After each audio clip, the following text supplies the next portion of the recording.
Hi everybody, this is me, Steve Gerow, here at the Creative Company, and I just want to talk to you a little bit about these brushes that you're getting in your pack. So, once you've opened up your pack, and they all open from the very bottom. It took me for a while to figure that out, but there's a little flap at the bottom. You can open them up. I'm going to put a little bit of paint down on here so you can kind of see what's going on. So I'll take a nice dark blue. All right, we'll start with the thickest brush. It's thick and it's got a nice little round tip on it. I don't want you to experiment with these brushes too. Just go by what I'm saying. We're going to have some fun here. I want you to have some fun. So what I like about these thick brushes is if I really needed to, I can make a thin line by using the edges.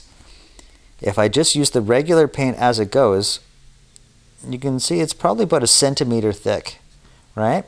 But if I press down on it, it's almost 2 centimeters thick. So you've got that image with this one, the number 8. You can go skinny on the side, or you can go fat on the side, or fat going down. What I like to use this brush for is mostly for backgrounds. It covers really nicely and quickly. You're going to have to put 2 coats on there anywhere, so this will actually make it nice and smooth. You can do nice smooth coats for your background. I recommend that for the background part too, for the sky, and maybe for some of the trees, the bigger parts. The next brush I see here is the number 6, and it's called what we call flat on top. So it's a flat brush. It's about just under 1 centimeter thick.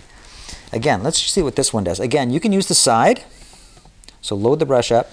You can use the side again to do a thin line, or again, you can press it, just go regular, nice and slow, and you get like that centimeter line.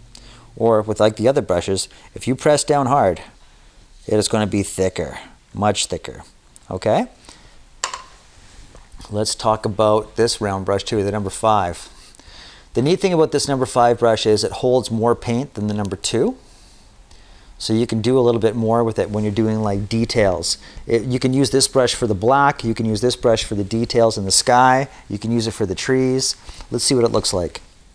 So I'm going to load the brush up. It's loaded. I'm going to do a thin line.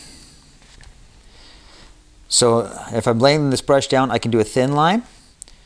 I can do a thicker line by pressing it down harder. But the neat thing about this is like when you're starting it at the top, you can get that nice little point like that one. So if you were doing like a feather, or if you were trying to do grass or something like that, these brushes would be perfect for that, because you can kind of like start skinny at a point, and then as you come down, you can press down. You've got that kind of a look. Okay, so let's move on to my favorite brush. I don't know why, but for some reason, I like to use these skinny brushes for almost everything. So I'm looking at the number 2/10, and I'm going to dip it right in so you can see. I'm going to load it up. There's the line that this one does. It's a much thinner line. This is perfect for all the black stuff that you're doing. Okay? I'm going to load it up, and I'm going to press down, and you can see it's much thicker. Much thicker. What I like to do with these brushes, I just like to kind of just go a little bit at a time. Load up again. Start back and go over it, and then connect again.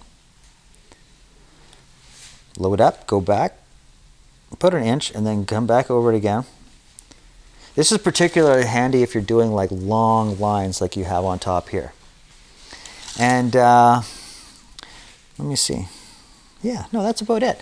That's about how you use these brushes. They're different kinds of brushes. There's all kinds of brushes in the world. If you go to a paint shop, you're going to see many, many brushes. They all do different things. But the best part is you get those brushes, you take them home, and you experiment. And you have fun. Guaranteed, you're going to find out ways to use that brush that probably weren't intended. That's what I like to do. Have fun with those brushes.